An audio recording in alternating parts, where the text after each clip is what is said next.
Je vais mourir. C'est l'hiver. Y aura-t-il quelqu'un à mon enterrement? Oui, maman. Qui? Qui donc affronterait le froid de l'hiver pour accompagner une vieille femme seule et oubliée jusqu'à sa dernière demeure? Qui? Moi, maman. Qui d'autre? Cousine Shradia, cousin Rachès et leur fille Velvetia. Mais elle se marie demain, Velvetia. Dire qu'en plus je vais rater un mariage. Dis-moi, si on m'enterre demain, tu crois vraiment qu'ils viendront? Bien sûr. Ils annuleront un mariage qu'ils attendent depuis des années. C'est le mariage qui attendra, maman. Tout ça pour moi? Tout ça parce qu'ils t'aiment. Que dit-on à la radio du temps de demain? Il pleut. Évidemment. Mon enterrement pourrait-il se dérouler autrement que sous la pluie? Crois-moi, ils ne renonceront pas à une salle de réception bien chauffée avec gigot et cognac pour un petit cimetière pluvieux avec petite vieille trépas. Mais si, maman, ils viendront tous, avec des parapluies noirs. N'importe quoi.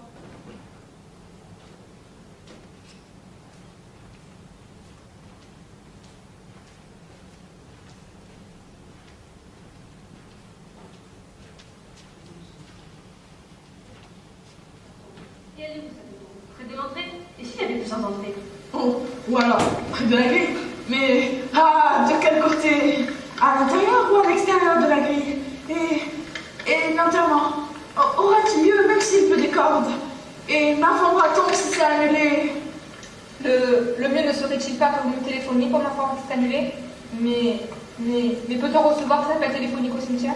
En fait, le mieux ce serait qu'au lieu que vous m'appeliez, ce soit moi qui vous appelle. Mais où vous joindre? À la morgue de l'hôpital? Ouais, mais de nouveau, on en revient à la même question qu'à l'hôpital. D'ailleurs, y a-t-il un téléphone dans une morgue? Vous laissera-t-on attendre à côté du téléphone? Et si vous interrogez? Et puis peut-être que vous ne serez pas en état de répondre, que vous serez écrasé de douleur. Et qui répondra à votre place au téléphone si votre cousine Shradia et toute la famille ne sont pas là? Sauf si je viens avec vous. Bah ouais. Dans ce cas-là, moi je pourrais décrocher. Mais si je viens avec vous à l'hôpital, comment pourrais-je être en même temps au cimetière? Et si je suis pas au cimetière, inutile, je t'appelle du cimetière. Et si je téléphone pas du cimetière, pourquoi je devrais attendre mon propre coup de téléphone de l'hôpital? Alors, de quel côté de la ligne téléphonique voulez-vous que je sois? Côté cimetière ou côté hôpital? Si le téléphone, tu nous mélanges, maman. Je suis Velvetia Je suis Popochenko, et nous allons nous marier demain. mais nous avons un problème. Ma grande-tante, Althée, est morte. Et elle a fait promettre à son fils, la Tchèque, de tous nous ramener à son enterrement. Mais qui dit enterrement? Du mariage annulé. Alors pour éviter qu'il nous annonce cette nouvelle déplaisante, Enfin, déplaisante. Depuis le temps qu'on attend qu'elle meure, celle-là. mon père, Baragontsele, ma mère, Titskeva, Ainsi que ma mère, Shradia, mon père, Rachès et nous-mêmes. avons dû fuir.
Un pique-nique matinal sur la plage.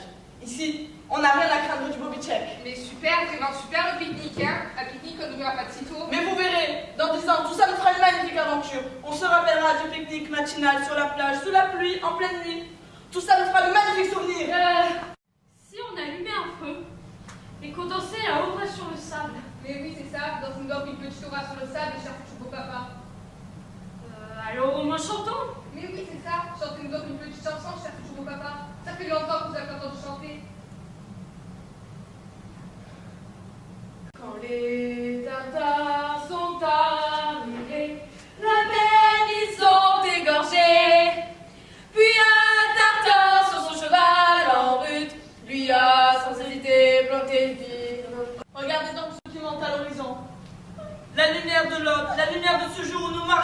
notre fille Velvetia. Avec notre fils Popochenko. Cette lumière n'appartient qu'à nous. Nous la canalisons et nous la redistribuons. Et tous ceux qui profitent de la lumière de ce jour doivent nous dire merci parfaitement. Pour la lumière et aussi pour l'ombre. Quoi qu'il en soit, c'est deux oranges qui traversent la route. Une des deux se fait écraser par une voiture et l'autre elle dit tu viens, Juju?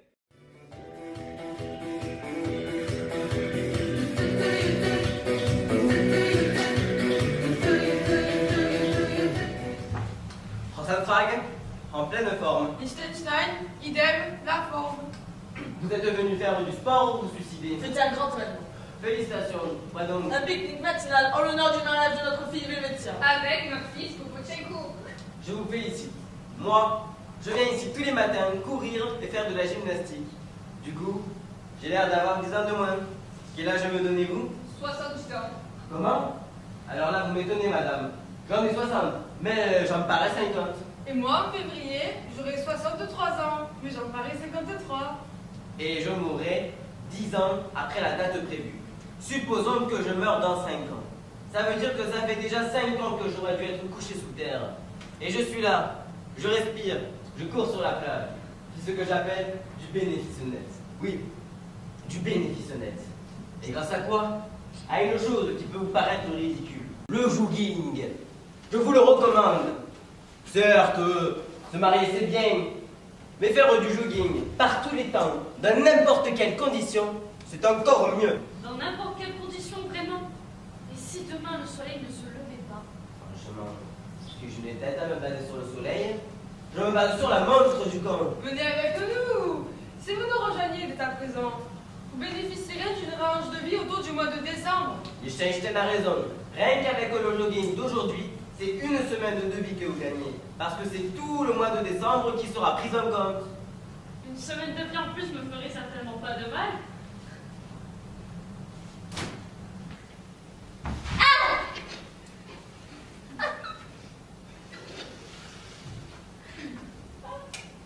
Alors quoi? Vous préférez mourir 10 ans plus tôt? Pensez que ça réduit vos chances de pouvoir un jour aller voyager sur la Lune. Parce que dans 10 ou 15 ans, la NASA organisera ses premiers voyages pour les civils. Imaginez-moi, à 70 piges, dans mon petit jogging, avec vue sur Terre. On a déjà réservé nos places, nous deux. Et le prix, il en faudra le prix. Mais bon, au revoir. Et donc, félicitations. Et surtout, tant pis pour vous. On ne devrait pas courir avec eux. Pourquoi donc? On est en guerre? Non, On est en quoi? en pique-nique. Ce qui m'empêche pas d'avoir froid. Et si j'éternue en plein mariage? Vous avez l'intention d'éternuer? Je suis pas aussi robuste que j'en ai l'air. C'est une énergie que vous allez chauffer. Moi? Pourquoi toujours moi en premier? Je suis le seul à avoir froid. Mes chéris, nous ne devons penser qu'à ce qui nous attend ce soir. Ce soir, écoutez pas jusqu'à ce soir. Et ce soir, quand nous serons au chaud, autour des tables, avec 1800 pour les rôtis, que mangera et que boira le Bobitchek? Du pain sec et des larmes salées.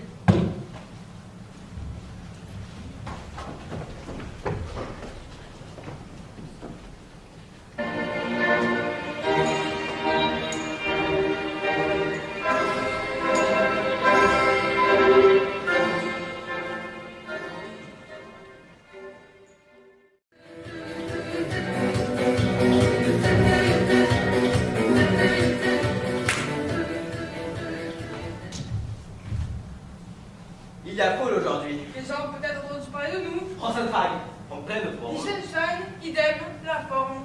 Lajczek Bobicek. Gymnastique ou suicide? Deuil. Ma mère est morte. Et je suis à la recherche de ma cousine Sratia, qui s'est enfuie au beau milieu de la nuit avec toute sa famille. Je dois lui annoncer la terrible nouvelle, ainsi que l'heure de l'enterrement. Alors, je suis descendu sur la plage pour me rafraîchir les idées. Feu, votre mère faisait-elle du jogging? Non. Elle aurait pu. On a un cœur tout neuf après un bon jogging. C'est connu. Dommage pour elle. Vous aurez encore votre mère auprès de vous. Et vous? Le jogging? Vous n'allez pas faire la même erreur que votre mère. À moins que vous ne soyez pressé de la rejoindre. Et qu'est-ce que j'y gagnerai? 10 ans. Et qu'est-ce que j'en ferai? Vous courez. Vous me dites que je courrai. Mais si je cours encore 1000 ans, est-ce que cela augmentera mes chances d'annoncer la terrible nouvelle à ma cousine Shrazia? Bref, est-ce que votre jogging rendra l'enterrement de ma mère plus important pour plus d'une personne dans ce monde?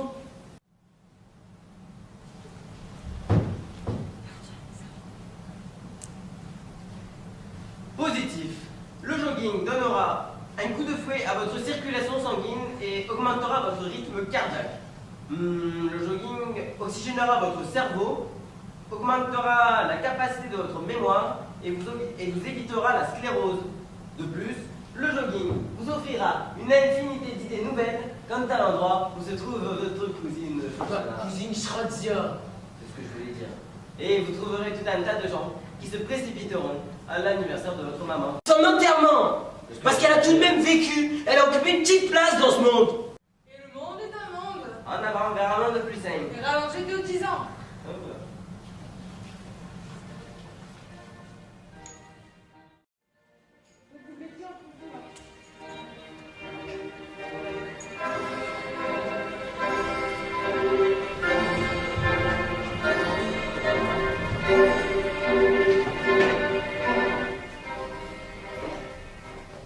Et revoilà tous deux sportifs en pleine forme. J'envoie un troisième avec eux. Et c'est qui le troisième? La Tchèque Bobitchek. Cousine Schratzia, cousin Rachel. Maman est morte. Des pique-niques, hein. Je vous en foutrais moi des pique-niques, hein. Oh, athée, ma chère, repose en paix. Mais tu vas me le payer, je te le jure. Mais chérie, je crains que nous n'ayons le choix. En avant pour le jogging. Courir. Qui a eu une idée magnifique d'aller à la plage, je ne veux pas savoir qui. C'est mon beau-père, c'est lui qui a décidé. J'ai rien décidé du tout. Si, c'est vous qui avez décidé. C'est vous, j'ai rien décidé du tout, j'ai proposé. Il approche, devez les talons courir. Courir, le jour du mariage de mon fils, avec mon gros cul, mais allez vous faire foutre. Mais ici, ma chère, personne ne te fait sans plume. Hein. Pas même notre Rebecca. Elle, oh, touchant du bois, elle a un bonbon popo. Django, c'est vrai, je suis. Allez, Rachel, rappelle-toi le temps que tu courais derrière cette belle paire de fesses.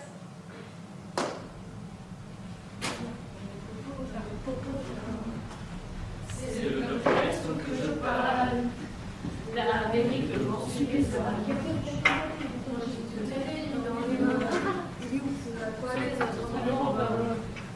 Oh, popotin, gros popotin. C'est une globe terrestre que je parle. Cousine Schratzia, cousin Rachel. Maman est morte. C'est deux oranges qui traversent la route. J'arrive plus à respirer. Allez, on s'arrête là. Non. On ramasse rien. Sinon, on est foutu. Nikiva, Kopochenko, sans moi, sans Maragon-Sélé. Le mariage sans Maragon-Sélé, la vie sans Maragon-Sélé. Est-ce que ce nom signifie quelque chose?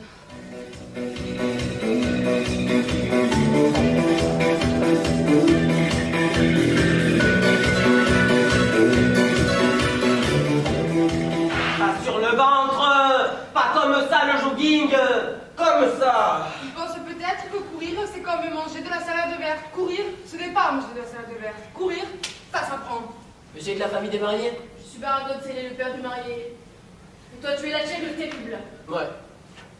Vous la connaissez celle-là? C'est deux oranges. Monsieur Baragon-Sélé, par la présence de ces deux témoins, je vous informe officiellement que ma mère est morte et que son enterrement aura lieu aujourd'hui à 4h de l'après-midi. Par la présente, je vous autorise et vous donne pouvoir de prévenir tous ceux que vous croiserez du jour ou de la nuit. Sur ce, on se revoit à l'enterrement. Et nous, on court. Pas système, pas système. Je me sens que je suis en train de mourir. Je sens que je suis en train de faire une crise cardiaque. Vous la connaissez celle-là? C'est deux oranges qui traversent la route. Une des deux, elle se fait écraser. Et l'autre, elle dit, tu viens, Juju? Juju. Vous êtes le seul à m'avoir écouté jusqu'au bout. Qui êtes-vous? Angel Samuelov, l'ange de la mort. Je suis venue comme ton âme. Mais mon fils se marie aujourd'hui. Nous cueillons les gens. Dans les mariages. Au cinéma. Dans leur bain. En train de baiser et même au milieu des infos à la télé. Mais je n'ai pas encore commencé à vivre, je ne suis qu'un enfant. Ah mais...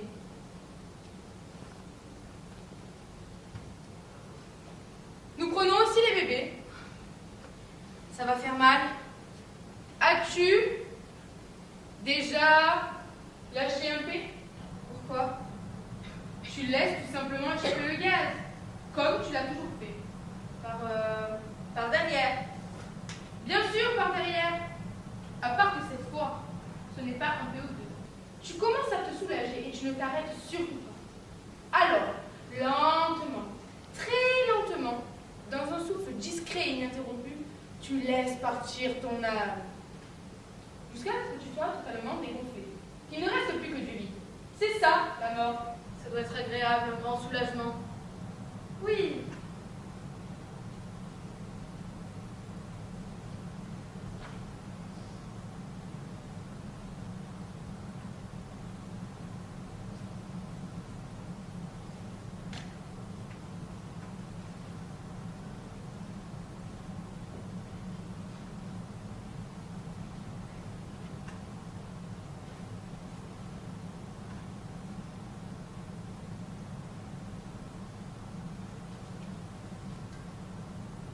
Et maintenant, vas-y, envoie les gaz et ne t'arrête surtout pas.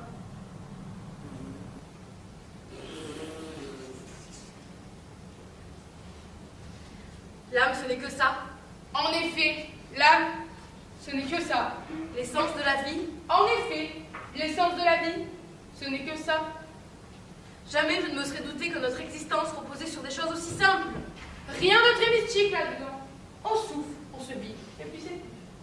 Mais si j'étais un gamin à l'école et que je faisais ça en pleine classe, on m'aurait foutu à la porte. Personne ne s'intéresse à ton âme à l'école. L'âme, c'est pour l'autre monde. Nous devons avoir une sacrée collection de paix là-haut. Oui.